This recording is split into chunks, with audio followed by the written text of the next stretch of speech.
हिंदू धर्म में ओम एक विशेष ध्वनि का शब्द है। तपस्वी और ध्यानियों ने जब ध्यान की गहरी अवस्था में सुना कि कोई एक ऐसी ध्वनि है जो लगातार सुनाई दे रही है, शरीर के भीतर भी और बाहर भी, हर कहीं वही ध्वनि निरंतर जारी है और उसे सुनते रहने से मन और आत्मा शांति महसूस करती है, तो उन्होंने उस ध्वनि को नाम दिया ओम।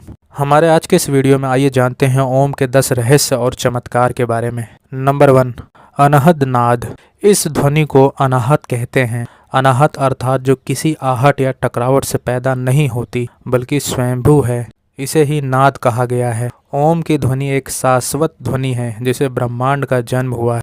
ओम एक ध्वनि है जो किसी ने बनाई नहीं है। ये वह ध्वनि है जो पूरे कण कण में, पूरे अंतरिक्ष में हो रही है और मनुष्य के भीतर भी ये ध्वनि जारी है। सूर्य सहित ब्रह्मांड के प्रत्येक ग्रह से ये ध्वनि बाहर निकल रही है।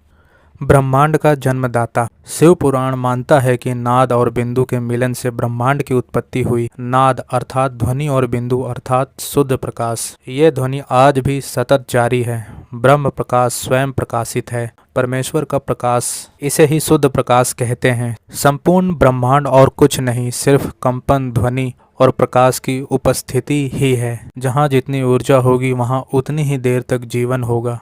यह जो हमें सूर्य दिखाई दे रहा है, एक दिन इसकी भी ऊर्जा खत्म हो जाने वाली है। धीरे धीरे सब कुछ विलीन हो जाने वाला है, बस नाद और बिंदु ही बचेगा। ओम शब्द का अर्थ। ओम शब्द 3 ध्वनियों से बना है, अ, उ, म। इन 3 ध्वनियों का अर्थ उपनिषद में भी आता है। अ का मतलब है आकार, उ का मतलब है ओंकार और मा का मतलब है मकार। आ ब्रह्मा का वाचक है जिसका उच्चारण द्वारा हृदय में उसका त्याग होता है। उ विष्णु का वाचक है जिसका त्याग कंठ में होता है, तथा माँ रुद्र का वाचक है जिसका त्याग तालु मध्य में होता है। ओम का आध्यात्मिक अर्थ। ओ, उ और माँ उक्त 3 अक्षरों वाले शब्द की महिमा अपरंपार है। यह नाभि, हृदय और आज्ञा चक्र को जागृत करता है।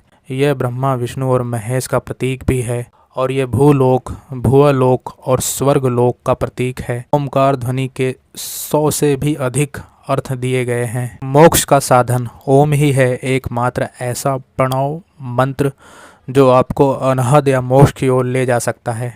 धर्मशास्त्रों के अनुसार मूल मंत्र या जप तो मात्र ओम ही है। ओम के आगे पीछे लिखे जाने वाले शब्द गौड़ होते हैं। प्रणव ही महामंत्र है और जप योग है। इसे प्रणव साधना भी कहा जाता है। यदि अनादि और अनंत तथा निर्वाण केवल ज्ञान या मोक्ष की अवस्था का प्रतीक है, जब व्यक्ति निर्विचार और शून्य में चला जाता है तब यह ध्वनि ही उसे निरंतर सुनाई देती रहती है। प्रणव की महत्ता। शिव पुराण में प्रणव के अलग अलग शाब्दिक अर्थ और भाव बताए गए हैं।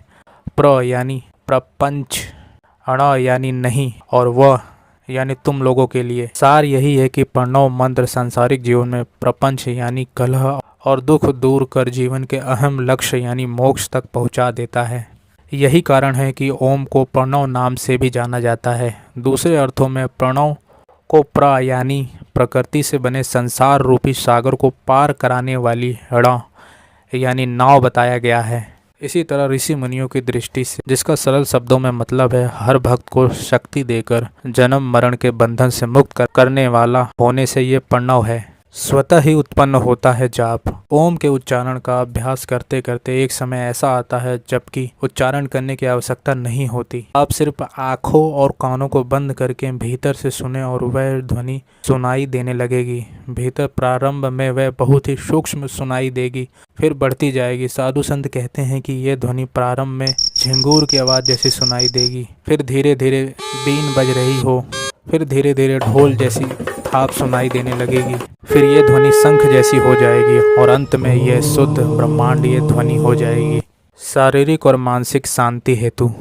इस मंत्र के लगातार जाप करने से शरीर और मन को एकाग्र करने में मदद मिलती है। दिल की धड़कन और रक्त संचार व्यवस्थित होता है। इससे शारीरिक रोग के साथ ही मानसिक बीमारियां दूर होती हैं। काम करने की शक्ति बढ़ जाती है। इसका उच्चारण करने वाला और इसे सुनने वाला दोनों ही लाभान्वित होता है। सृष्टि विनाश की क्षमता। ओम की ध्वनि में यह शक्ति है कि यह इस ब्रह्मांड के किसी भी ग्रह को फोड़ने या इस संपूर्ण ब्रह्मांड को नष्ट करने की क्षमता रखता है। यह ध्वनि सूक्ष्म से भी सूक्ष्म और विराट से भी विराट होने की क्षमता रखती है। शिव के स्थानों पर होता रहता है ओम का उच्चारण। सभी ज्योतिर्लिंगों के पास स्वतः ही ओम का उच्चारण होता रहता है। यदि आप कैलाश पर्वत या मानसरोवर झील के क्षेत्र में जाएंगे तो आपको निरंतर एक आवाज़ सुनाई देगी, जैसे कि कहीं आसपास में एरोप्लेन उड़ रहा हो। लेकिन ध्यान से सुनने पर यह आवाज़ डमरू या ओम की ध्वनि जैसी होती है। वैज्ञानिक भी कहते हैं कि हो सकता है कि यह आवाज़ बर्फ के पिघलने की हो। यह भी हो सकता है कि प्रकाश और ध्वनि के बीच इस तरह का समागम होता है कि यहाँ से ओम की आवाज़ें सुनाई देती हैं।